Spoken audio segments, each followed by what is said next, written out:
Buenas noches, damas y caballeros. Bienvenidos a otro encuentro especial. Antes de comenzar, quiero que me digan quién está conmigo hoy, desde dónde nos escuchan y qué hora es por allá. ¿Están listos? Entonces, vayamos al primer relato.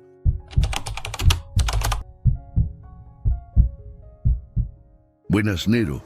Mi nombre es Rodrigo Salinas y lo que voy a contarles me cambió la vida para siempre. Llevaba casi 8 meses trabajando como vigilante nocturno en Distribuidora El Norteño, una bodega de abarrotes grandota en la colonia Fierro, aquí en Monterrey. No era el trabajo de mis sueños, pero pagaba bien y la noche siempre me había gustado. Tranquila, sin tanto ruido. Mi turno empezaba a las 10 de la noche y terminaba a las 6 de la mañana. 8 horas dando rondas, revisando cámaras, sellando bitácoras, nada del otro mundo. Fernando Reséndiz era mi supervisor, un hombre de como 50 y tantos años, flaco, con bigote recortado y manera de hablar pausada, siempre muy educado, demasiado, si me pongo a pensarlo ahora. Nunca lo vi enojarse, nunca alzó la voz. Cuando algo salía mal, sonreía y decía, ya se arregla. Ese tipo de persona que no te genera desconfianza porque no te genera nada. Invisible casi. Esa noche, Fernando me dijo que iba a salir a hacer una diligencia y que en 2 horas regresaba. Normal. Ya lo había hecho antes. Me dejó las llaves del área de refrigeración y se fue. Yo me quedé solo con el zumbido de los ventiladores industriales y la luz fría de los pasillos. A eso de la 1:30 de la mañana, empecé mi segunda ronda. La bodega tenía 3 zonas: almacén seco, almacén frío y área de carga. El almacén frío era el más grande, con refrigeradores del tamaño de cuartos que se usaban para guardar carne, lácteos y cosas perecederas. Siempre hacía un frío incómodo allá adentro, pero uno se acostumbra. Fue ahí donde escuché los golpes. Al principio pensé que era el sistema de enfriamiento. Esas máquinas viejas hacen ruidos raros a veces, tronidos, silbidos. Pero estos golpes eran distintos, secos, rítmicos. Como si algo pesado golpeara desde adentro de uno de los refrigeradores grandes, los que tienen puertas de acero con jaladera exterior. Me detuve, escuché 3 golpes. Pausa. 3 golpes. Me acerqué despacio. La puerta del refrigerador 4, el más alejado del pasillo principal, vibraba levemente con cada golpe. Agarré la jaladera y la abrí de un tirón. El frío me pegó en la cara de golpe. Adentro había cajas de carne apiladas hasta arriba, igual que siempre. Pero detrás de las cajas del fondo había algo que no debería estar ahí. Bolsas negras, grandes, del tipo que usan para basura industrial, bien amarradas con cinta canela. 4, 5, no sé exactamente. Estaban acomodadas con cuidado entre los empaques de carne, como si alguien las hubiera puesto ahí a propósito, con tiempo, sin prisa. Me acerqué a una, la toqué. Estaba dura en algunas partes y blanda en otras. Pesada, con una forma que mi cabeza tardó unos segundos en querer entender, porque el cuerpo a veces se tarda en aceptar lo que los ojos ya están viendo. Salí del refrigerador de espaldas. El corazón me latía tan fuerte que lo escuchaba en los oídos. Saqué el celular para llamar al 911 y fue cuando vi el reflejo. El vidrio de la ventanilla del área de supervisión, que daba directo al pasillo del almacén frío, me devolvió mi imagen. Y detrás de mí, a como 3 metros, estaba Fernando. No sé cuándo entró, no escuché ninguna puerta.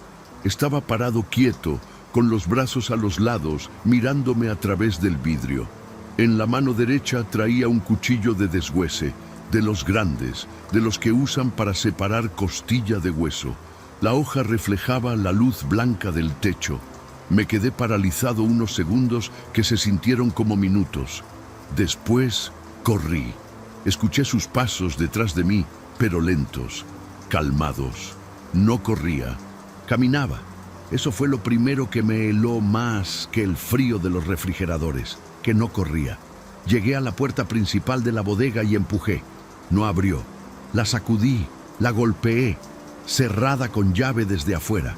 Fui a la puerta de carga, la lateral, la de emergencia en el almacén seco, todas selladas.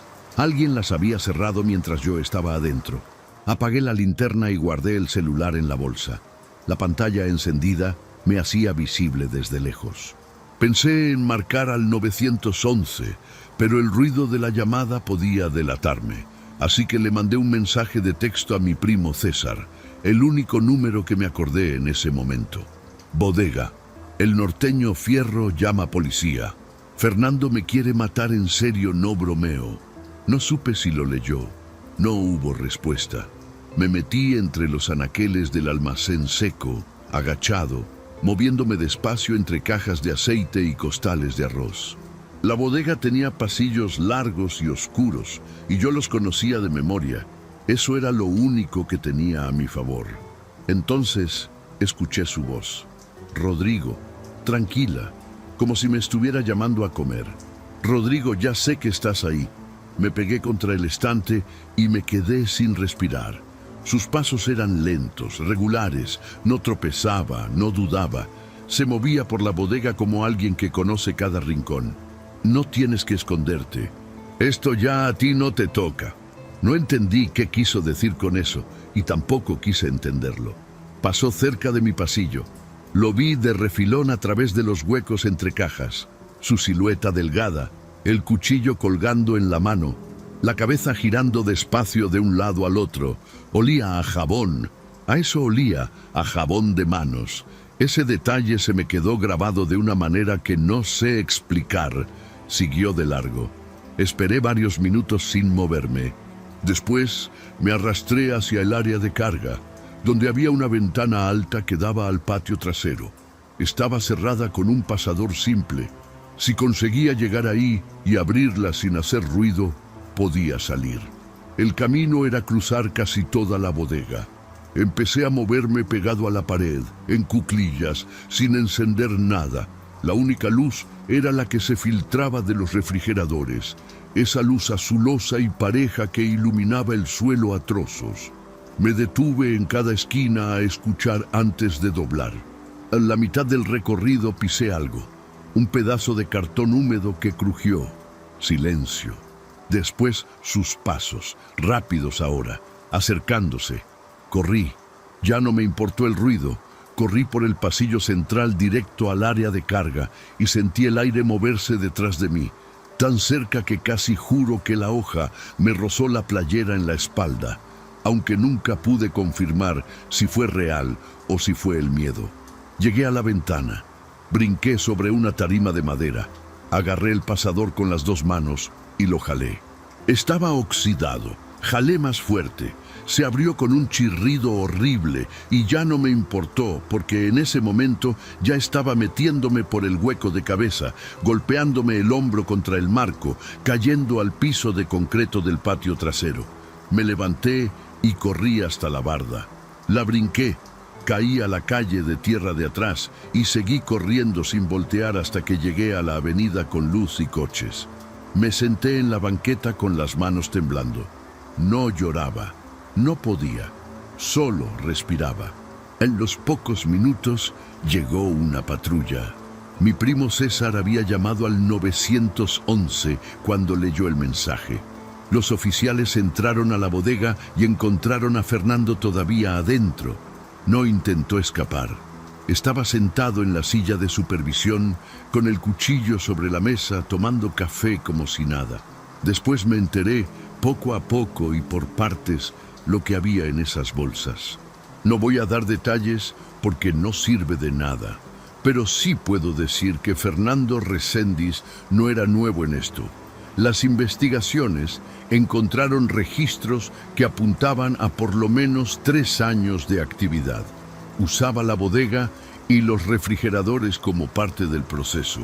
Trabajaba de noche, igual que yo. Lo que nunca entendí del todo fue por qué esa noche decidió mostrarme lo que había. Si fue un error, si ya tenía planeado algo, si simplemente se le acabó la paciencia de mantener el secreto. Nunca hubo una explicación clara y en el juicio Fernando no habló mucho. Renuncié, obviamente. Me cambié de colonia.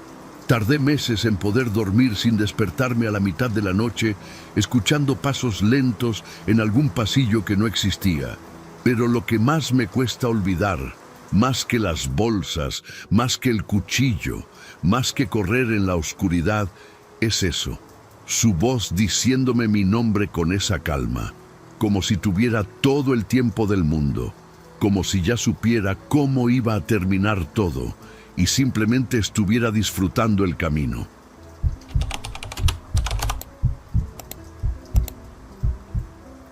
Me llamo Renata Cienfuegos y hay cosas que uno no puede contarle a cualquiera. Trabajé casi 3 años como enfermera nocturna en la Clínica Santa Magdalena, una clínica privada chica en la zona hotelera de Cancún. No de las fancy que salen en anuncios, sino de las discretas, de las que atienden a quien paga en efectivo y no hace muchas preguntas. Yo tampoco las hacía. Necesitaba el trabajo, el turno nocturno pagaba mejor, y en ese entonces vivía sola con mi hijo de 6 años. Uno aprende a no meterse en lo que no le importa cuando tiene algo que perder. El doctor Ignacio Mendiola era el cirujano de guardia 3 noches a la semana. Hombre serio, de como 55 años, con manos largas y manera de moverse muy precisa, como si cada paso lo midiera antes de darlo. No era grosero, pero tampoco era de los que platican.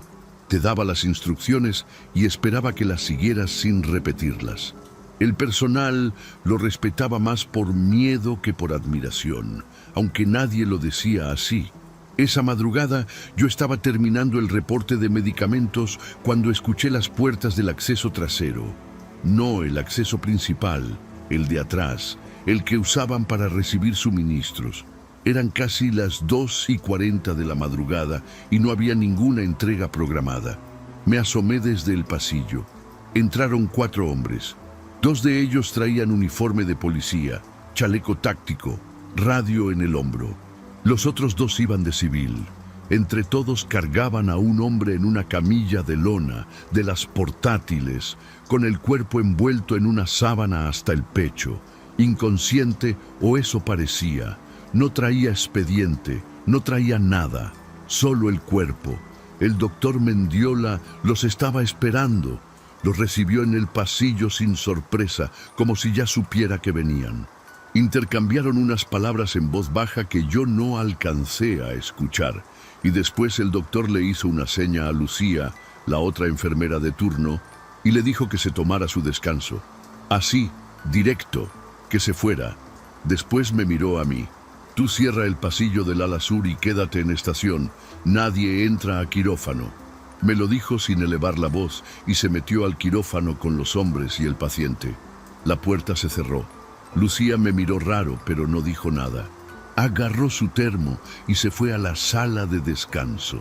Yo me quedé en la estación de enfermería, sentada con el reporte en la mano y el corazón haciendo cosas raras. Pasaron como 20 minutos. Quizás más. Yo no me moví. Estaba diciéndome que no era mi asunto, que quizás era algo confidencial, algún político, alguien con protección, algo que pasa en clínicas como esa y uno aprende a no ver. Pero entonces escuché algo, un sonido apagado, ahogado, que venía del quirófano. Rítmico, desesperado. No era un monitor, no era maquinaria. Era un hombre tratando de gritar con la boca cerrada. Me levanté sin pensar. Caminé por el pasillo del ala sur despacio, pegada a la pared, hasta que llegué a la puerta del quirófano. Tenía una ventanilla ovalada con vidrio de seguridad pequeña a la altura de los ojos. Miré adentro. El hombre estaba despierto. Estaba sujeto a la mesa con correas en las muñecas y los tobillos, con una mordaza de tela metida en la boca y atada en la nuca. Tenía los ojos abiertos, muy abiertos, y se movía todo lo que las correas le permitían, que era casi nada. El doctor Mendiola estaba inclinado sobre él con guantes quirúrgicos y una bata limpia, trabajando con una calma que me revolvió el estómago, como si estuviera operando a alguien anestesiado. Uno de los hombres de civil le pasaba instrumental. Los otros 3 estaban parados junto a la puerta con los brazos cruzados. Vi lo suficiente. No necesité ver más. Me separé del vidrio y me quedé pegada a la pared del pasillo, sin respirar. El cerebro tardó unos segundos en ordenar todo lo que acababa de ver. Después me moví, rápido pero sin correr todavía, sin hacer ruido, de vuelta hacia la estación de enfermería donde estaba mi bolsa y mis llaves. No llegué. Escuché la puerta del quirófano abrirse detrás de mí. No volteé. Seguí caminando. Enfermera. Era la voz del doctor Mendiola. Tranquila, sin urgencia. Seguí caminando. Enfermera Cienfuegos. Paré. No sé por qué paré. Supongo que el cuerpo tiene años de entrenamiento de obedecer cuando alguien con autoridad te llama. Y eso no se apaga fácil, aunque todo lo demás dentro de ti esté gritando que corras. Me volteé despacio. El doctor estaba parado a unos metros con la bata puesta y los guantes todavía puestos. Detrás de él, en el umbral del quirófano, uno de los hombres de civil. Me miraban como se mira algo que ya se decidió cómo resolver. Necesito que entres al quirófano. Necesito apoyo de enfermería. Lo dijo igual que cualquier otra orden. Igual que cuando pedía sutura o gasas. Algo dentro de mí se acomodó en su lugar en ese momento, como una pieza que finalmente encaja. Y lo que encajó fue esto. Si entraba a ese quirófano, no iba a salir. Dije que sí con la cabeza. Y corrí. Me tiré por el pasillo lateral, el que conecta el ala sur con la zona de almacén y lavandería. Escuché pasos detrás de mí casi de inmediato, más de uno, y el doctor diciendo algo en voz baja que no entendí. Doblé la primera esquina y apagué la luz del pasillo de un manotazo al apagador. No sé si eso ayudó, pero lo hice. El almacén estaba oscuro. Entré y cerré la puerta sin seguro porque no tenía llave y me metí entre los anaqueles del fondo, agachada, con la espalda contra la pared y las manos presionadas contra la boca para no respirar fuerte. Los pasos pasaron por afuera.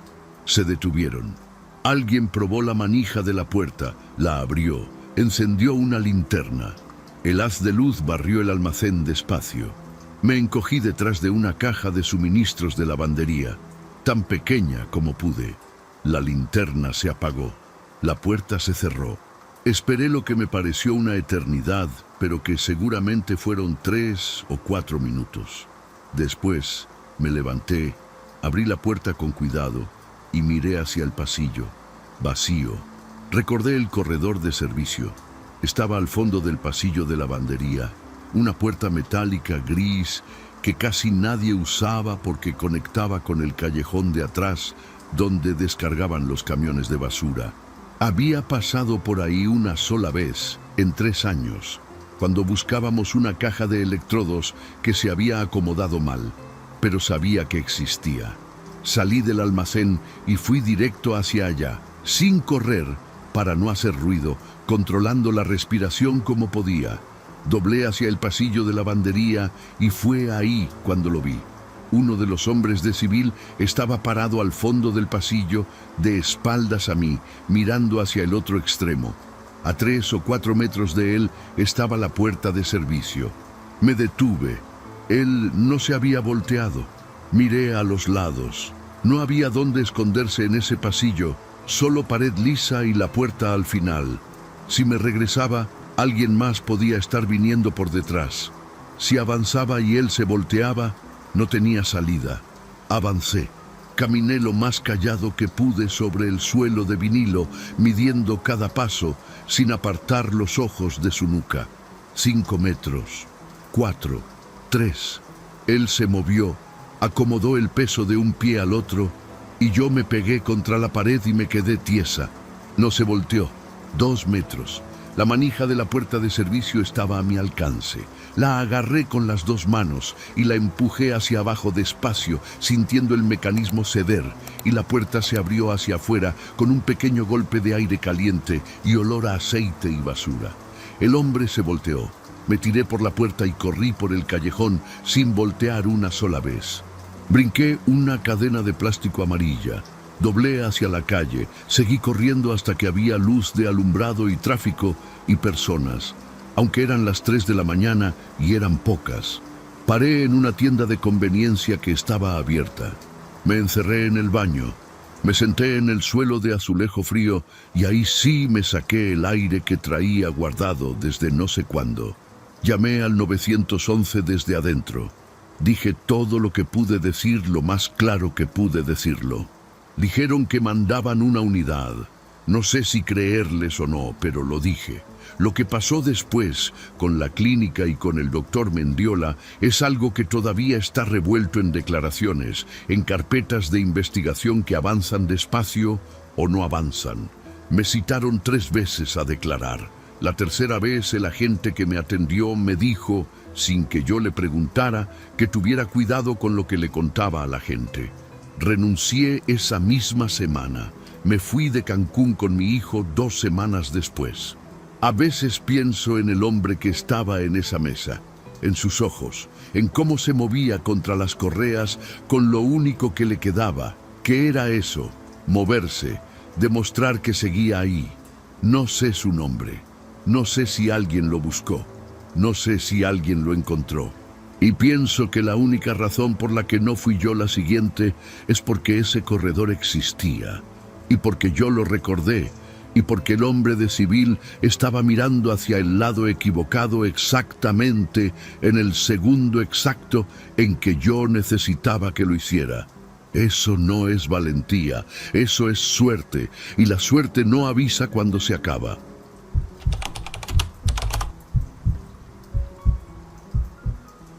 Me llamo Damián Urruta, y hay noches que uno quisiera no haber ido a trabajar.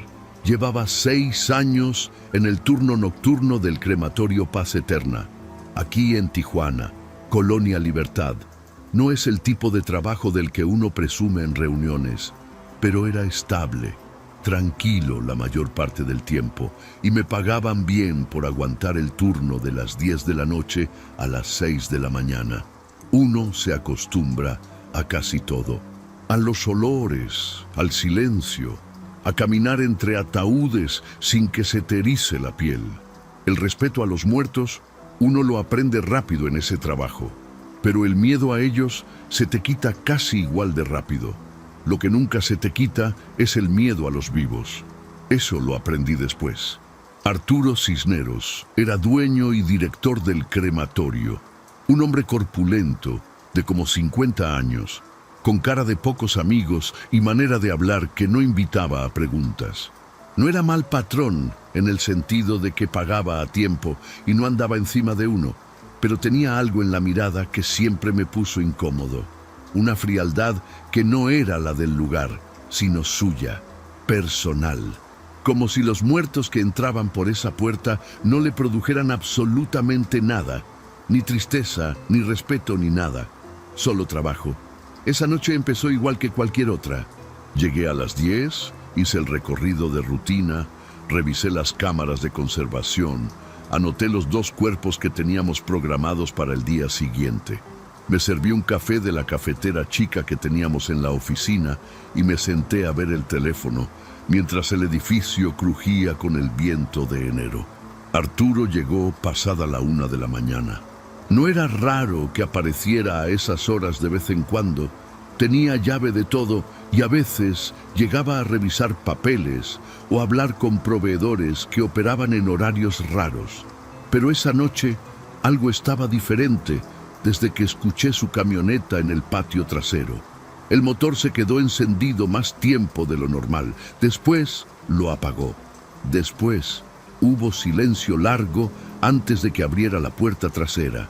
Entró al pasillo empujando una camilla, solo, sin ayudante, sin chofer, sin nadie. En la camilla había un cuerpo envuelto en plástico negro, de ese grueso del que usan para obra, amarrado con cinta en los tobillos y en el cuello, no en el pecho.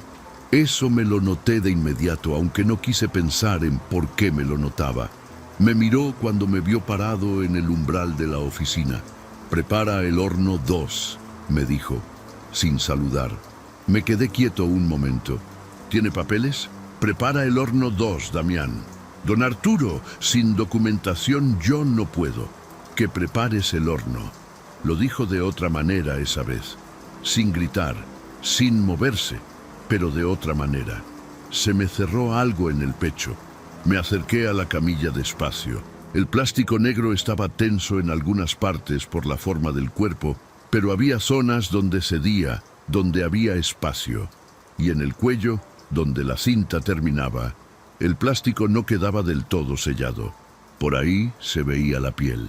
Una franja de cuello con un moretón oscuro y lo que parecía un corte limpio, reciente, sin costras todavía. ¿Cuándo llegó?, pregunté sin pensar. Arturo no respondió de inmediato. Rodeó la camilla despacio y se paró frente a mí. Damián, prepara el horno. No puedo sin acta de defunción. Usted sabe que no puedo. Silencio. Metió la mano al bolsillo del saco y sacó una pistola. No la levantó, no me la puso en la cara. Solo la sostuvo al costado del cuerpo con la mano floja, como si fuera un objeto más que había sacado sin importancia. El horno 2, repitió. Algo en mí calculó todo en un segundo. La pistola, la puerta de atrás que él había cerrado al entrar, la hora, lo que había en esa camilla, y Arturo Cisneros mirándome con esa frialdad de siempre, solo que ahora tenía nombre. Dije que sí con la cabeza y me di la vuelta como si fuera a caminar hacia los hornos. Y corrí. Me tiré por el pasillo lateral, el que conecta la recepción con la sala de preparación, y escuché a Arturo detrás de mí diciendo algo entre dientes, no gritos, palabras cortas y duras que no alcancé a entender. Luego sus pasos pesados, rápidos. La sala de preparación tenía 2 salidas, la que daba al pasillo de hornos y la que bajaba al área de conservación que estaba en el semisótano. Fui para abajo sin pensar demasiado, porque los hornos eran un callejón sin salida y yo lo sabía. Las escaleras del semisótano eran de metal y hacían ruido. No había manera de bajarlas en silencio. Llegué abajo y metí la mano al interruptor, pero no lo toqué. Si encendía la luz, él sabía exactamente dónde estaba. Me quedé en la oscuridad. El semisótano era el área de conservación. Cuartos fríos con cuerpos en camillas, cubiertos con sábanas blancas, numerados con etiquetas en los pies. Conocía ese lugar de memoria. Sabía cuántas camillas había en cada cuarto. Sabía los recovecos entre los estantes de suministros y las cajas de utensilios. 6 años caminando ahí abajo en las madrugadas te dejan el plano grabado, aunque no lo quieras. Escuché a Arturo llegar al inicio de las escaleras. Se detuvo arriba. Escuchaba, supuse, tratando de ubicarme. Después escuché otra cosa. La cerradura de la puerta principal del edificio, arriba, en la planta baja. El mecanismo girando desde adentro. Y el sonido de algo pesado, una barra de seguridad o algo así, cayendo en su lugar. Había sellado el edificio. Me moví entre los cuartos fríos guiándome con las manos, tanteando los marcos de las puertas sin encender nada. Entré al cuarto 3, el más grande, el que tenía capacidad para 12 camillas y normalmente estaba a la mitad. Me detuve en la oscuridad y conté mentalmente 9 cuerpos esa noche, 9 camillas ocupadas. Escuché sus pasos bajar las escaleras, lentos, contados. Encendió la luz del pasillo de afuera, pero no la del cuarto. Vi el hilo de luz amarilla colarse por debajo de la puerta y su sombra moviéndose del otro lado. Hice lo que hice porque no había más opciones. Me subí a una camilla, me acomodé junto al cuerpo que ya estaba ahí, un hombre mayor por la constitución, y jalé la sábana hasta cubrirme entero, hasta la cabeza. El frío del metal de la camilla me entró por la ropa de golpe. Era un frío distinto al del aire, más directo, más constante, que se mete a los huesos con una paciencia que el aire no tiene. Me quedé rígido, los brazos pegados al cuerpo, respirando lo más despacio que podía contra la tela de la sábana. La puerta del cuarto se abrió. Arturo encendió la luz. Lo escuché caminar entre las camillas, despacio. El piso de concreto del semisótano le devolvía cada paso con una claridad horrible. Se detenía, seguía, se detenía otra vez. Entendí lo que estaba haciendo cuando escuché el primer roce de sábana. Las estaba levantando, una por una, sin prisa, revisando cada cuerpo. No decía nada, solo ese sonido de tela cayendo de vuelta, pasos, tela levantándose, tela cayendo. Metódico, como alguien que tiene todo el tiempo del mundo y lo sabe. Conté mentalmente las camillas entre la puerta y donde yo estaba. 4. Él llevaba 2. Controlé la respiración hasta convertirla en casi nada. Cerré los ojos, aunque estaba oscuro debajo de la sábana de todas formas. Me dije que no me moviera, pase lo que pasara. Que si me descubría, no podía hacer nada de todas formas, así que lo único que valía la pena hacer era no moverme. Tercera camilla. La sábana se levantó y cayó. Cuarta. La mía. Sentí la corriente de aire frío antes de que la tela se moviera. La sábana se levantó del lado de los pies. El aire del cuarto me tocó los zapatos, los tobillos, las piernas. Arturo se estaba tomando su tiempo. No respiré. La sábana subió hasta mi cintura. Pausa larga. Escuché su respiración tranquila, relajada. Vi luz naranja a través de mis párpados cerrados, la de los fluorescentes del cuarto. Después, la sábana bajó. Sus pasos continuaron hacia la siguiente camilla. No sé cuánto tiempo pasé ahí después de eso. Lo escuché revisar el resto del cuarto, salir, caminar por el pasillo, subir las escaleras. Esperé mucho más tiempo antes de moverme, tiempo suficiente para que el frío de la camilla se me hubiera metido tan adentro que cuando por fin me incorporé, casi no sentía los dedos. Me quedé sentado en el borde de la camilla en el cuarto vacío y silencioso, escuchando el edificio. Arriba, nada. El semisótano tenía una salida que casi nadie recordaba, porque estaba detrás de los estantes de suministros del fondo. Una puerta angosta que originalmente era de emergencia y que llevaba a un pasillo de servicio que conectaba con el garaje de vehículos funerarios. Ese garaje tenía portón eléctrico, pero también tenía una puerta peatonal con cerradura simple que yo conocía porque alguna vez había salido por ahí a recibir un coche de taller. Fui hasta el fondo del cuarto en oscuridad total. Moví los estantes con cuidado, encontré la puerta de emergencia, la empujé. Estaba inseguro desde adentro. El pasillo del otro lado olía a aceite de motor y estaba negro, pero caminé por él con las manos extendidas hasta que toqué la pared del garaje y después la puerta peatonal. Abrió. Salí al patio lateral del crematorio. Aire frío de Tijuana en enero, cielo oscuro todavía, el ruido lejano de las 5:10. Caminé hasta el borde del patio, brinqué una reja de tubo, caí a la banqueta. Caminé 3 cuadras sin parar y llamé al 900-808 desde mi celular. Dije lo que sabía, el cuerpo en la camilla, el plástico negro, Arturo Cisneros con una pistola, el edificio sellado. Esa noche detuvieron a Arturo dentro del crematorio. Todavía estaba ahí, según me dijeron después. Esperando, supongo, porque pensaba que yo no tenía manera de salir. Lo del cuerpo en la camilla me lo confirmaron semanas después.